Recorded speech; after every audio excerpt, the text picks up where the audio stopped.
नमस्कार, एक बार फिर से हम हाजिर हैं बिहार विधानसभा चुनाव के दूसरे चरण की वोटिंग की अपडेट्स को लेकर के। तो चलिए जानते हैं कि अब टोटल कितने प्रतिशत वोटिंग हुई है और कौन सी हॉट सीट पर कितनी ज़्यादा वोटिंग हुई है और कौन सी सीट पर सबसे कम वोटिंग हुई है। हमारे साथ हमारी सहयोगी करिश्मा जी इस वक्त यहाँ पर हैं। तो करिश्मा जी, आप बताइए कि टोटल क्या स्टेटस है अभी के चुनाव का।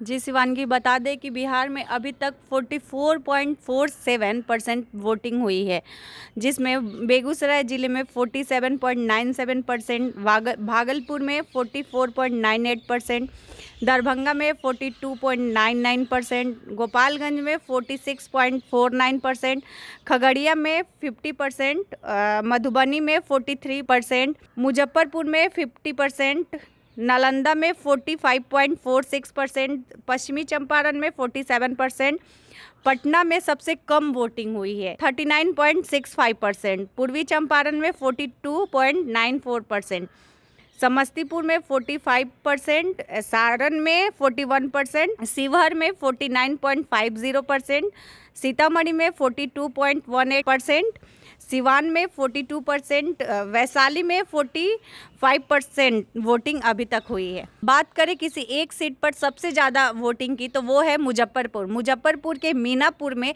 सबसे ज़्यादा वोटिंग है, जिसका परसेंटेज है 54.50%। वहाँ सबसे ज़्यादा अभी तक वोटिंग हुई है। और वही पटना ज़िले में सबसे कम वोटिंग हुई है 39.68%। जैसा कि हमारी सहयोगी करिश्मा जी ने बताया कि पटना में सबसे कम वोटिंग हुई है, 39% वोटिंग हुई है। तो आखिर ऐसा क्यों है और इसके क्या मायने हैं? हमारे साथ हमारे एक और सहयोगी जुड़े हुए हैं, राजमोहन जी। जो चलिए इनसे जो बात करते हैं कि आखिर इसकी क्या वजह है और क्या मायने। तो राजमोहन जी बताइए। देखिए, अगर पटना की बात करें 39% वोटिंग हुई है। बिहार की राजधानी कही जाती है पटना, और यहाँ पर अगर ऐसी स्थिति है तो इसका मतलब है कि लोगों की दिलचस्पी वोटिंग में कम हुई है। और इसका एक और मायने निकाला जा सकता है कि कहा जाता है कि शहरी क्षेत्र बीजेपी का गढ़ होता है, और वोटिंग गिरने का अगर नुकसान होगा तो बीजेपी को नुकसान होगा। और उससे भी अगर हम बात करें, पटना की 9 सीटों पर आज दूसरे चरण में वोटिंग है। हालांकि है 14 सीट, पहले चरण में 5 सीटों पर चुनाव हो चुके हैं, ये दूसरे चरण में 9 सीटों पर चुनाव हो रहे हैं।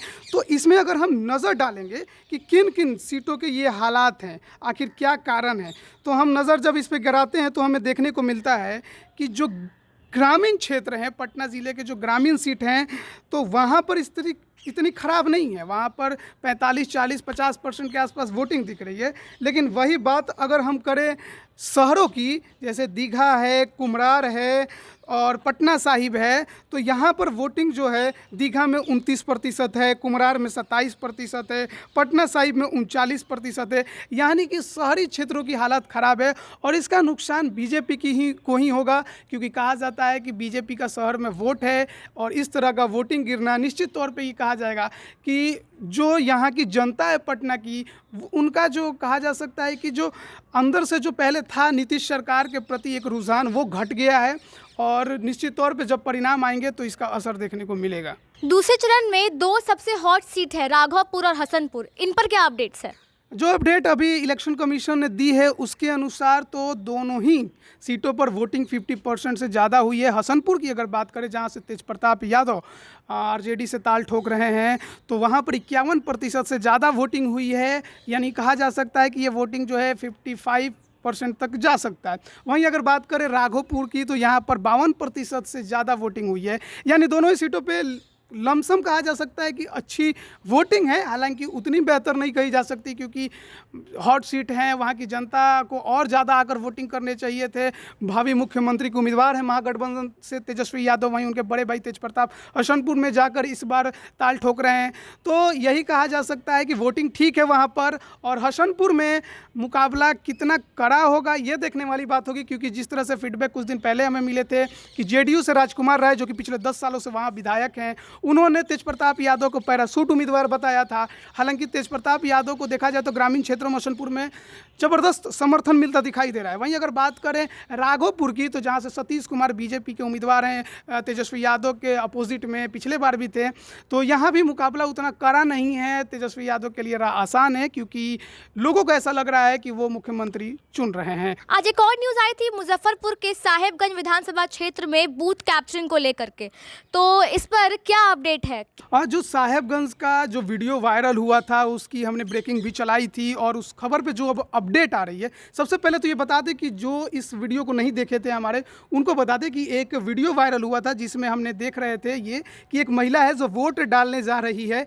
लेकिन वो वोट नहीं देती है। उसके बदले में जो वहाँ पर एक कोई व्यक्ति खड़ा है वो बटन दबा देता है, क्योंकि नियम का उल्लंघन है कि कोई भी व्यक्ति आप बस बता सकते हैं कि आप बटन यहाँ दबाना है, यहाँ दबाना है, समझा सकते हैं। बटन जिसका वोट है वही दबा सकता है और ये घोर उल्लंघन है। उसके बाद से ये काफ़ी बड़ा हड़कंप मचा था वहाँ पर और प्रशासन पर भी सवाल उठे थे कि कैसे कोई व्यक्ति अंदर जा सकता है। प्रशासन ने इस पर अपडेट दिया है कि जिस तरह से खबरें आई, जो वीडियो वायरल हुआ उसकी अभी तक कोई पुष्टि नहीं हो पाई है कि वीडियो कहाँ का है और कब वायरल हुआ, कहाँ से आया, लेकिन जाँच चल रही है और जाँच के बाद ही पुष्टि होगी। वहाँ के जो डीएम है उन्होंने भी यह बयान दिया है कि जैसे जांच जो चल रही है, लेकिन उन्होंने ये भी कहा है अपने बयान में कि हो सकता है कि वीडियो मॉक पोल का हो। मॉक पोल मतलब हो गया रिहर्सल, वोटिंग का रिहर्सल जब पहले वोटिंग शुरू होने से पहले किया जाता है तो हो सकता है उसका हो, लेकिन वीडियो देखकर ऐसा लगता नहीं है कि यह वीडियो मॉक पोल का हो, क्योंकि बटन दबाने के बाद वो व्यक्ति कहता है कि मैंने आपका वोट गिरा दिया, तो मॉक पोल का तो हो नहीं सकता है। लेकिन फिलहाल जाँच चल रही है, प्रशासन जैसे ही रिपोर्ट देगा हम दर्शकों तक पहुँचाएंगे। फिलहाल इस पर अभी तक कोई और ज़्यादा अपडेट नहीं आ पाई। तो बिहार विधानसभा चुनाव के दूसरे चरण के मतदान वोटिंग को लेकर के अब तक की ये अपडेट्स थी। आगे की और भी अपडेट्स हम आप तक पहुंचाते रहेंगे। उसके लिए हमारे चैनल को देखते रहिए और हमारे चैनल को लाइक, शेयर और सब्सक्राइब करना बिल्कुल ना भूलें। धन्यवाद।